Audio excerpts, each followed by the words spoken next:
Hello, and welcome to Gospel Gleanings for this Sunday, October the 6th, 2024. My brothers and sisters, on this 27th Sunday in Ordinary Time, we hear from the Gospel of Mark, chapter 10, verses 2 through 12. The Pharisees approached Jesus and asked, "Is it lawful for a husband to divorce his wife?" They were testing him. He said to them in reply, "What did Moses command you?" They replied, "Moses permitted a husband to write a bill of divorce and dismiss her." But Jesus told them, "Because of the hardness of your hearts, he wrote you this commandment. But from the beginning of creation, God made them male and female. For this reason, a man shall leave his father and mother and be joined to his wife, and the two shall become one flesh. So they are no longer two, but one flesh. Therefore, what God has joined together, no human being must separate." In the house, the disciples again questioned Jesus about this. He said to them, "Whoever divorces his wife and marries another commits adultery against her. And if she divorces her husband and marries another, she commits adultery." My brothers and sisters, our gospel this weekend highlights the importance of the vocation to matrimony, to marriage in our world today. It reveals an important truth about marriage seen through the eyes of the Catholic Church.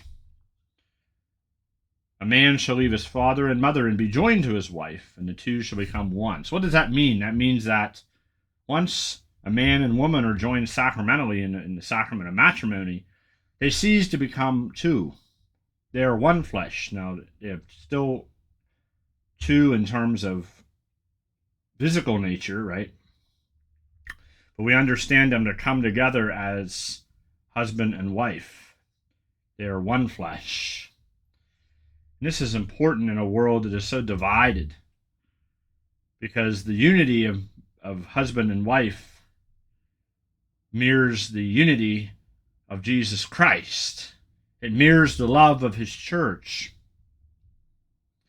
As a husband to my wife, we were married in the Catholic Church, and my primary objective, I feel, in this married vocation is to love my wife fully and completely, to uphold my vows, but most of all, to love her as Christ loves his holy church.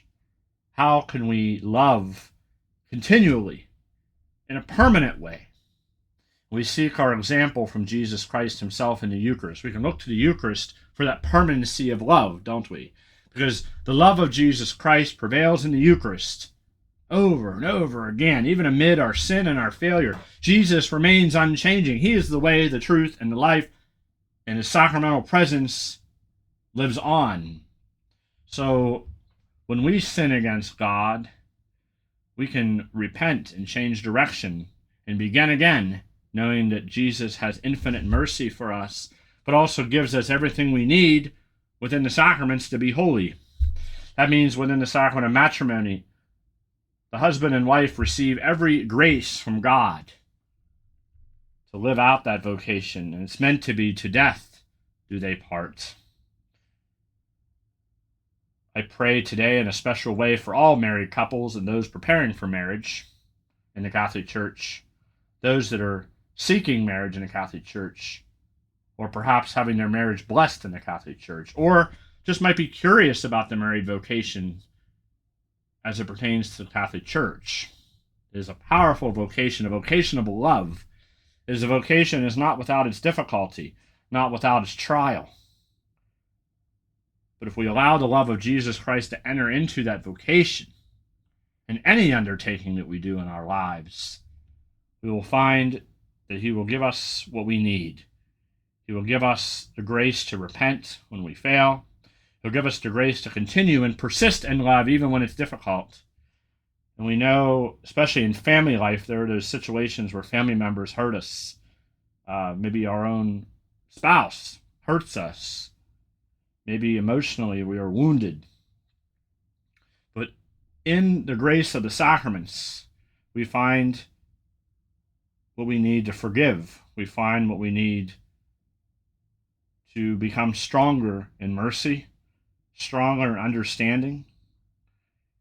And we find that we can love more powerfully as Jesus intended us to love, in a permanent way, in a way that never ends. Thank you, and have a wonderful weekend.